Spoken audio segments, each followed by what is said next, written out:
ایک تاجر تھا حضور کے زمانہ نور میں، وہ پھلوں کی تجارت کرتا تھا، مشکاہ شریف میں موجود ہے۔ کسی وجہ سے اسے نقصان ہو گیا۔ تو انسان جب تجارتیں کرتا ہے، زندگی گزارتا ہے، تو جہاں اسے نفع ملتے ہیں وہاں کہیں کہیں اسے خسارے بھی ملتے ہیں۔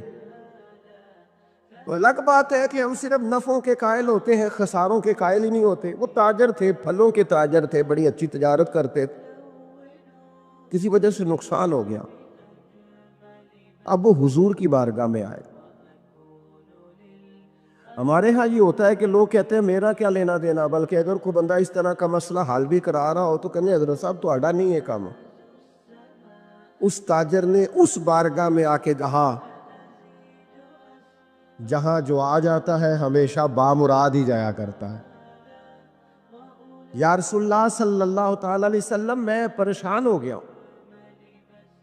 اور پہلے جب آدمی مالدار ہوتا ہے تو دائیں بائیں رش بھی ہوتا ہے، اور جب اس طرح کے حالات ہو جائیں تو وہ جو بڑے قریبی ہوتے ہیں وہ بھی کئی دفعہ ساتھ چھوڑ جاتے ہیں۔ ساری عمر ہی آٹا گد ہے، لکھاں کیتے پیڑے، اب وقت آیا ہی تے محمد بخشا کوئی نہیں ہوں بیٹھا نیڑے۔ لوگ نکل جاتے ہیں، کمزور پڑ گیا بندہ بیچارہ۔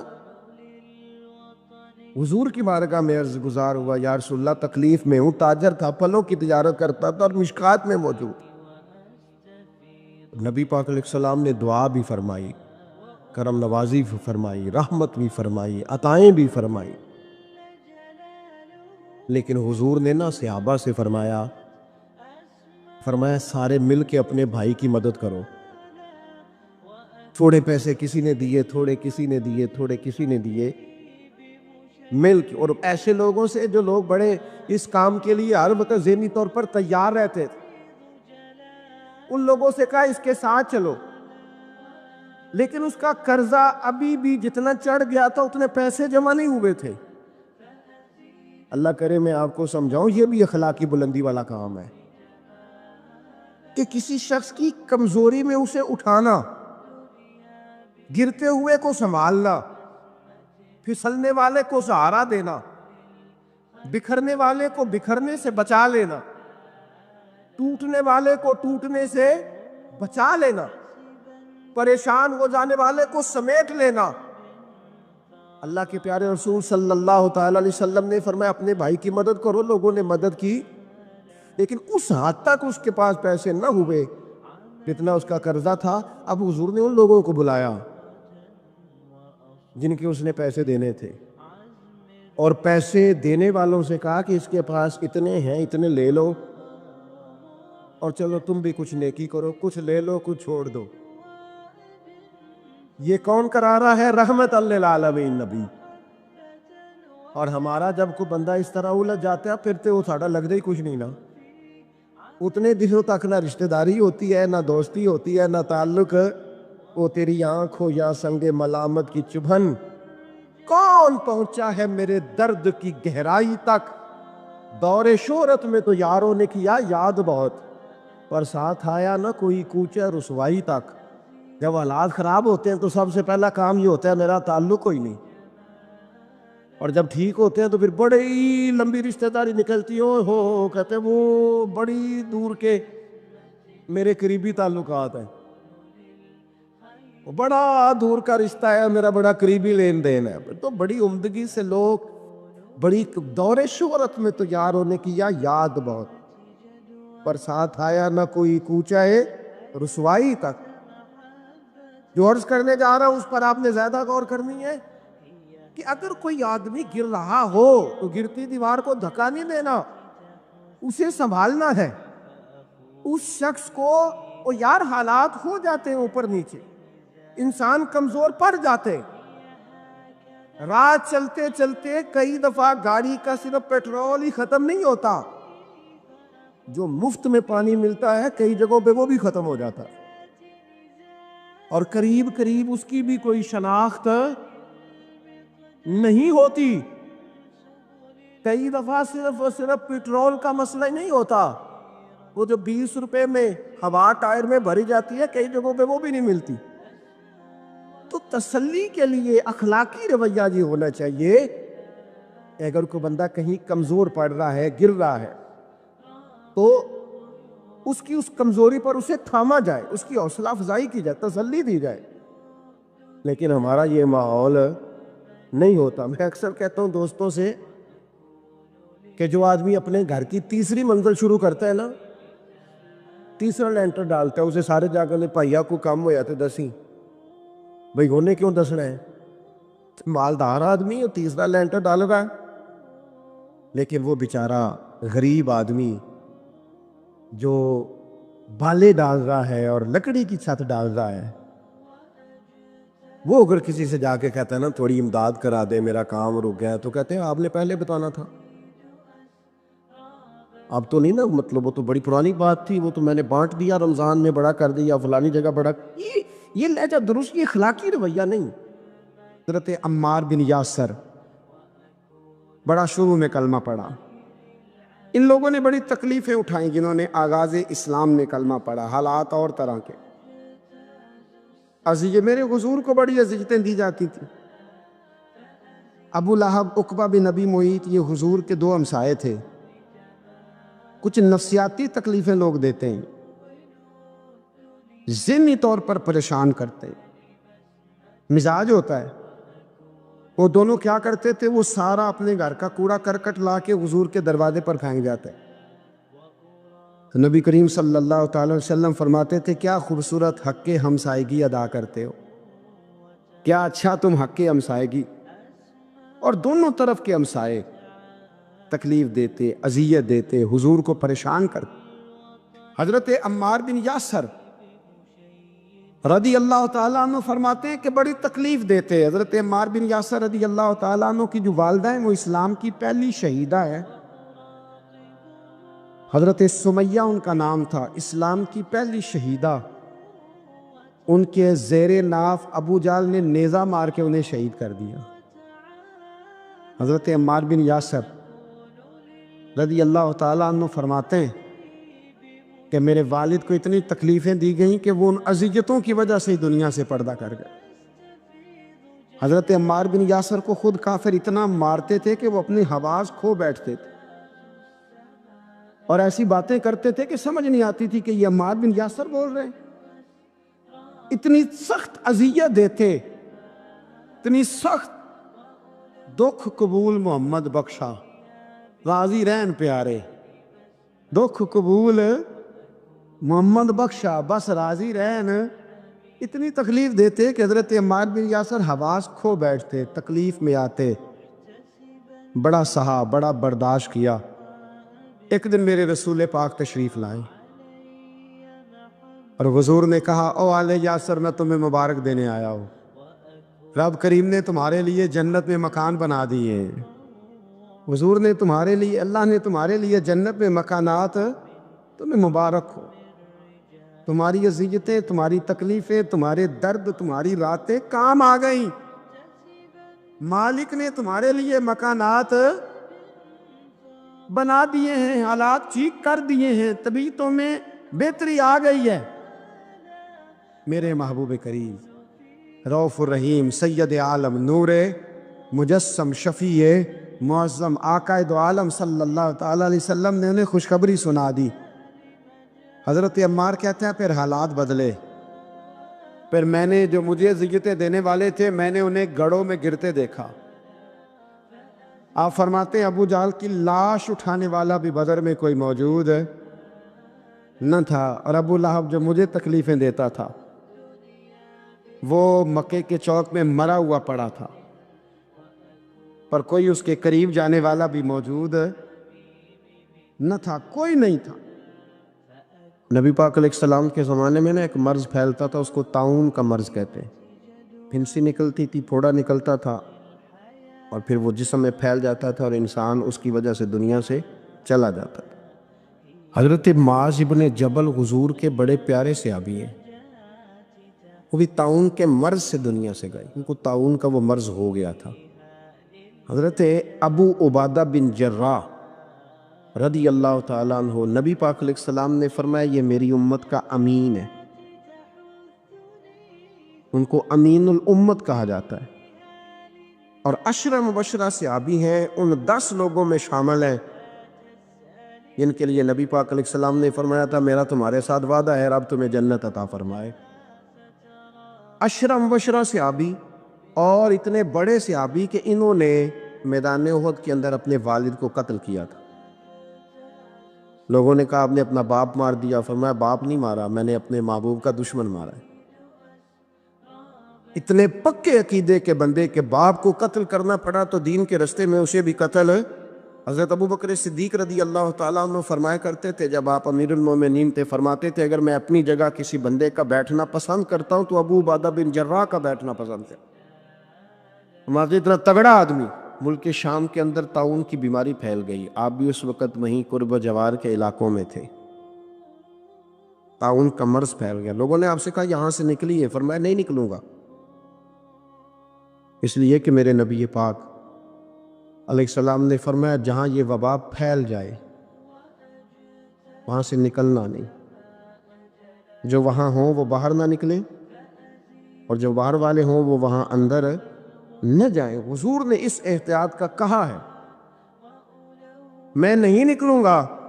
اور مسند امام احمد بن حنبل کی حدیث ہے، نبی پاک صلی اللہ علیہ وسلم نے فرمایا جو طاعون سے ڈر کے بھاگا وہ اس طرح ہے جس طرح اللہ کے رستے میں جہاد کو چھوڑ کے بھاگنے والا، اور فرمایا جو طاعون کی وجہ سے مر گیا اللہ اسے شہادت کا درجہ عطا کر دے گا۔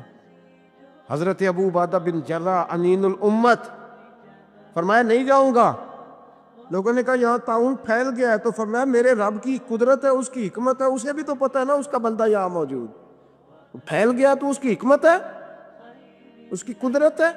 میں کہہ چکا ہوں کہ احتیاطی تدابیر ساری استعمال کریں، لیکن خوف کھانا، سوار کر لینا چیزوں کو دماغ پر، نفسیاتی ہو جانا، یہ معاملہ درست نہیں ہے۔ حضرت ابو عبیدہ بن جراح مسجد میں نماز کے لیے جا رہے تھے تو رستے میں پھنسی نکلی اور مسجد میں پہنچنے سے پہلے وصال کر گئے۔ حضرت معاذ بن جبل جو بعد میں خود طاعون کی بیماری سے تشریف لے گئے، آپ نے ان کا جنازہ پڑھایا۔ امام نبوی فرمایا کرتے تھے میں جب بھی حضرت ابو عبیدہ بن جراح کی قبر پہ جاتا ہوں تو میرے دل پہ رعب طاری ہو جاتا ہے۔ ان کی قبر میں بھی اللہ نے رعب رکھا ہوا ہے، مرنے کے بعد بھی ان کی شان وصال کے بعد بھی بڑی بلند ہے۔ اللہ کریم نے وہاں برکتیں اور رحمتیں رکھی ہوئی۔ میرے عزیز تھوڑا سا باہر آئیں، اپنے عقائد کو، نظریات کو ان کو پختہ کریں۔ ہم مسلمان ہیں الحمدللہ۔ کچھ لوگ ہیں جو کہتے ہیں کہ احتیاط کا معنی یہ ہے کہ بس احتیاط ہی سے سارا کچھ بنے گا۔ کچھ لوگ ایسے ہیں وہ کہتے ہیں احتیاط کیا ہوتی ہے، چھوڑیں اللہ نے کرنا جو کرنا ہے۔ یہ دونوں باتیں افراط و تفریط ہیں۔ اچھی طرح سمجھ لیں، نبی پاک صلی اللہ علیہ وسلم نے اسباب اختیار کرنے کا حکم دیا ہے، پر اسباب پر بھروسہ کرنے سے منع فرمایا۔ آپ بیمار ہیں تو دوا کھائیں، یہ حکم ہے، لیکن یہ نہ کہیں کہ مجھے دعا نے شفا دی ہے، یہ کہیں شفا اللہ نے عطا فرمائی ہے۔ اسباب کو اختیار کریں گے، آپ احتیاطی تدابیر پر آپ عمل کریں گے، لیکن آپ کو احتیاطی تدابیر نہیں بچائیں گی، بچائے گا اللہ، اللہ کی رحمت بچائے گی، بچانے والا اللہ ہے۔ یہ عقیدہ راسخ کریں، راسخ، خوف سے نکلیں۔ میں محسوس کر رہا ہوں کہ خوف ایک چھا گیا ہے۔ نبی پاک صلی اللہ علیہ وسلم کی بارگاہ عالی مرتبت میں ایک صحابی نے عرض کی یا رسول اللہ صلی اللہ علیہ وسلم میں نے نا مسجد نبوی شریف میں نماز ادا کرنی ہے تو میرا اونٹ میرے ساتھ ہے، تو میں کیا اسے کھلا چھوڑ کے اللہ کے بھروسے پہ نماز پڑھ لوں؟ کھلا چھوڑ دیتا ہوں، کسی کے ساتھ باندھتا نہیں، کسی جگہ اس کی رسی کو میں باندھتا نہیں، کھلا چھوڑ کے اللہ کے بھروسے پہ نماز پڑھ لوں؟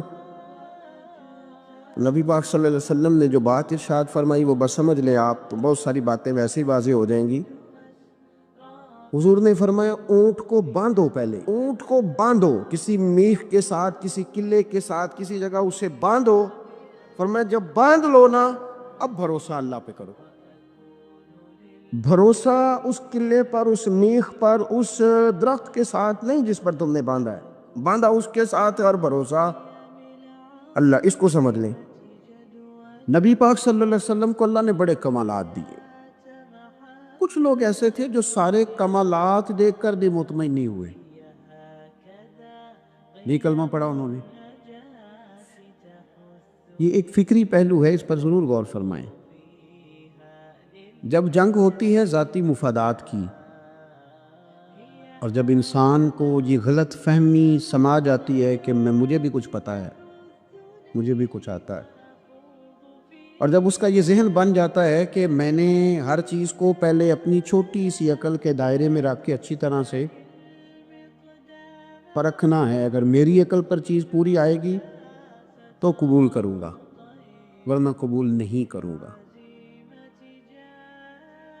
پھر لوگ نہیں مانتے، بڑے بڑے کمالات تھے، بڑا کچھ تھا، اور جنہوں نے نہیں نہ مانا انہوں نے زیادہ کمالات دیکھے، انہوں نے نہیں مانا۔ ابو جہل کتنی دفعہ معجزہ طلب کرنے آیا، کبھی کہا کہ مجھے بتائیے میری مٹھی میں کیا ہے، اگر آپ بتا دیں گے تو کلمہ پڑھ لوں گا۔ تو حضور علیہ السلام نے فرمایا اگر تیری مٹھی میں جو ہے وہی بتا دے کہ میں کون ہوں تو پھر پڑھ لو گے۔ کنکریوں نے کلمہ پڑھا، اس نے نہیں پڑھا، معجزہ دیکھا، اس نے معجزہ مانگا، اس نے کہا کہ اگر چاند کے 2 ٹکڑے ہو جائیں تو پڑھ لوں گا کلمہ۔ چاند کے 2 ٹکڑے حضور نے کر دیے، چاند 2 ٹکڑے ہوا، کوہ صفا کی پہاڑی کے بیچ آدھا ادھر گیا آدھا ادھر گیا، دوبارہ جا کے جڑا، اس نے دیکھا، کہنے لگا اوہو میں تو سمجھتا تھا کہ معاذ اللہ آپ کا جادو صرف زمین پہ چلتا ہے، آپ کا تو آسمانوں پہ بھی چلتا ہے۔ اس نے بڑے کمالات دیکھے لیکن کلمہ نہیں پڑھا۔ حضرت ابو الحسن خرقانی رحمۃ اللہ علیہ ایک درویش تھے۔ ہم جو درویشی اور فقیری اور ان لوگوں کو ماننے والے لوگ ہوتے ہیں، ان میں بحث کم سے کم ہوتی ہے، ان میں اپنا آپ بڑھانے کی عادت کم سے، اس میں ماننے کا مزاج ہوتا ہے، اور وضاحت بھی نہیں لوگ طلب کرتے، اشاروں سے بھی بات مان جاتے ہیں، غلامی اسی کا نام ہے، اشارہ آپ کر دیں بات ختم ہو گئی، طے ہو گیا مسئلہ، اتنی زیادہ لمبی تو بات ہی کوئی نہیں۔ حضرت ابو الحسن خرقانی تقریر کر رہے تھے، بات کر رہے تھے، تو کسی نے کہا کہ آپ حضرت بایزید بستامی رحمۃ اللہ علیہ کے سجادہ ہیں، تو حضرت بایزید کیسے آدمی تھے؟ تو فرمانے لگے حضرت بایزید کو جو دیکھتا تھا وہ کلمہ پڑھ جاتا تھا۔ باپ نے تو ماشاءاللہ قبول کر لیا، لیکن وہ جو سامنے بیٹھا تھا اس کی سمجھ میں بات نہیں آئی، وہ کہنے لگا حضور آپ نے کہہ دیا ہے پر میری عقل میں تو نہیں نہ آتا، نہیں آتا جس کی عقل میں تو پھر اس کی عقل میں نہیں آتا۔ میں اکثر کہتا ہوں کہ بہت سارے لوگ ہیں جن کا کوئی پیر نہیں، اور ان کا ہو بھی نہیں سکتا، ان کا کوئی پیر اس لیے کہ مطلب اتنا سیانا بندہ اس کا کوئی پیر ہو جائے۔ اور میں تو پیروں کو مشورہ دوں گا کہ مہربانی کرنا ان کے پیر بننا بھی نہ، یہ بڑا مشکل کر دیں گے آپ کے لیے جینا۔ تو بہتری اسی میں ہوتی ہے کہ انسان سمجھے چیزوں کو اور دائروں کے اندر باتوں کو تسلیم کرنے کی عادت بنائے۔ تو کہا کہ جو دیکھتا تھا حضرت بایزید کو کلمہ پڑھ جاتا تھا، تو حضرت ابو الحسن خرقانی سے وہ شخص کہنے لگا جی بابا جی آپ عجیب بات کر رہے ہیں کہ دیکھا اور کلمہ پڑھ گیا، بندہ دیکھنے سے کیسے کلمہ پڑھ سکتا ہے؟ ابو جہل نے بڑی جگہ حضور کو دیکھا تھا، اس نے تو کلمہ نہیں پڑھا، اور بایزید بستامی کو دیکھ کر لوگ مسلمان ہو گئے، یہ کیسی بات ہے؟ تو حضرت ابو الحسن خرقانی فرمانے لگے مجھے اللہ کی عزت کی قسم، ابو جہل نے ایک دفعہ بھی محمد الرسول اللہ کو نہیں دیکھا صلی اللہ، بڑی قسم اٹھا لی، ایک دفعہ بھی محمد الرسول اللہ کو صلی اللہ ہو۔ تو شخص کہنے لگا حضور وہ چچا تھے حضور کے، اور دیکھا انہوں نے ایک دفعہ نہیں 1000 دفعہ۔ فرمانے لگے میں سفید داڑھی سے بوڑھا آدمی مسند پہ بیٹھ کے قسم اٹھا رہا ہوں تو میری بات ہی نہیں سمجھ رہا، نہیں دیکھا ابو جہل نے محمد رسول اللہ صلی اللہ علیہ وسلم کو، نہیں دیکھا، تو کہا پھر کسے دیکھا؟ تو حضرت ابو الحسن خرقانی فرمانے لگے اس نے جب بھی دیکھا عبداللہ کے یتیم بیٹے محمد کو ہی دیکھا، یہ وہی عبداللہ کا یتیم بیٹا جو یہاں رہتا تھا، ایک دفعہ بھی اس نظر سے دیکھتا نا کہ یہ اللہ کے رسول ہے تو فوراً کلمہ پڑھ کے مسلمان ہو جاتا۔ جب بھی لوگ دیکھتے ہیں وہ اینک ہی بڑی شاندار لگائی ہوئی ہے جس کے اندر سے کوئی آدمی بھلا نظر ہی نہیں آتا، تو ان کو پھر بھلائی نصیب نہیں ہوتی ایک نظر سے بھی اگر انسان دیکھتا ہے کہ جس سے اسے بھلائی چاہیے تو پھر اللہ اسے توفیق ہدایت عطا کر دیتا ہے۔ حضرت ابوبکر صدیق کا کمال یہ ہے کہ میرے نبی کریم علیہ السلام نے نا ان کی شان ایک الگ انداز میں بیان فرمائی، الگ انداز میں۔ محبوب فرمانے لگے میں نے جس کے سامنے بھی دین پیش کیا اس نے دلیل مانگی۔ ایک بات آپ کو بتاؤں، یہ میری بات یاد رکھنا، اس کو کبھی نہ بولانا، جو اپنوں سے دلیل مانگتا ہے نا وہ اپنا ہوتا ہی نہیں۔ اپنوں سے دلیل مانگ لی اس نے بغیر دلیل کے، بغیر حیل و حجت کے۔ یہ ایک بات ہے، میں اس کو سمجھاؤں گا نہیں، نہ کھولوں گا، بس کہہ کے گزر جاؤں گا۔ اس کو سمجھ لیں اگر آپ کی سمجھ میں آئے تو۔ جس نے اپنوں سے دلیل مانگی نا، جس نے وضاحت مانگی، جس نے ثبوت مانگا، وہ اپنا تھا ہی نہیں۔ وہ کیا ضرورت پڑی تھی کہ وہ دلیل مانگتا، وضاحت پوچھتا؟ حضرت نجم الدین کبریٰ رحمۃ اللہ علیہ کے مرید تھے حضرت امام فخر الدین رازی، اتنے بڑے امام ہو کے ایک فقیر کے غلام تھے۔ تو فرماتے ہیں آخری وقت آیا تو شیطان آ گیا، میں اس کو کہتا تھا رب ہے، تو شیطان بھی تو بڑا عالم ہے نا، تو وہ دلیل توڑ دیتا تھا۔ فرماتے میں نے 360 دلیلیں دی، اس نے ساری توڑ دی۔ تو پھر میں نے اپنے شیخ کی طرف توجہ کی، میں نے کہا حضور کو نظر کرم فرمائیں۔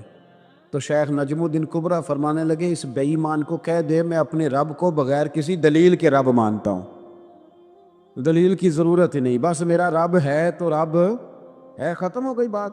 نبی رحمت علیہ السلام فرمانے لگے میں نے جس کے سامنے بھی دین پیش کیا اس نے دلیل مانگی، فرمایا یہ واحد میرا ابوبکر صدیق ہے۔ میں نے اسے کہا ہے کلمہ پڑھ لو، اس نے دلیل مانگی نہیں، فوراً ہی کلمہ پڑھ کے مسلمان ہو گیا۔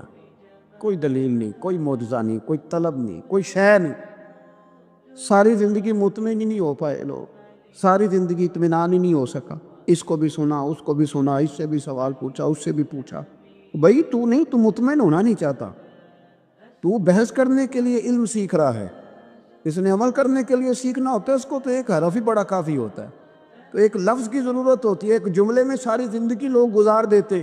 حضرت ابوبکر صدیق رضی اللہ تعالیٰ عنہ نے بحث والا دروازہ نہیں کھولا۔ حضور نے کہا کلمہ پڑھو تو انہوں نے کلمہ پڑھا اور مسلمان ہو گئے۔ کوئی دلیل، کوئی وضاحت، کسی چیز کی کوئی حاجت ہے، ختم ہو گئی بات۔ اصل مسئلہ پتہ کیا ہے، جو لوگ سوچ سمجھ کے چلتے ہیں نا، تو سوچ کتنی ہے انسان کی، وہ کتنا کام دے۔ یہ جو وارفتگی ہوتی ہے نا، یہ جو محبت ہوتی ہے، یہ جو پیار ہوتا ہے، یہ زندگی کو آسان کر دیتا ہے۔ سوچنے سمجھنے کے دائروں سے آدمی نکل جاتا ہے، اس کا کام وہ کہتا ہے کہ میں نے سوچنا نہیں، میں نے ماننا ہے، میں نے رب رسول کی ذات کے بارے میں سوچنا نہیں، میں نے ماننا ہے۔ تو ماننے والے لوگ جو ہوتے ہیں وہ فائدے میں ہوتے ہیں، تو عمل کر رہے ہیں، بات مانی، عمل کیا۔ عقل کا بے شمار اور بے دریغ استعمال، اپنی چھوٹی عقل سے بڑے مسئلے حل کرنے کی کوشش کرنا، یہ انسان کو نقصان دیتا ہے۔ بہت ساری جگہوں پہ وہ الجھ جاتا ہے۔ ہر جگہ عقل استعمال کرنا، لیکن رب رسول کے معاملے میں نہ استعمال کر، ورنہ نقصان ہو۔ عقل چھوٹی ہے اور اللہ رسول کی ذات بڑی ہے، کبھی بھی اس دائرے میں بند کرنے کی کوشش نہ کرنا۔ جناب ابوبکر صدیق رضی اللہ تعالیٰ عنہ ہر معاملے میں ایک حدیث بخاری کی، شاید میں نے پہلے بھی عرض کی تھی، لیکن کیونکہ وہ عنوان کے لحاظ سے ایک بہت بڑی دلیل ہے، دوبارہ عرض کرتا ہوں۔ نبی پاک علیہ السلام نے 1500 کے قریب صحابہ سے فرمایا تھا کہ چلو عمرہ کرنے چلے۔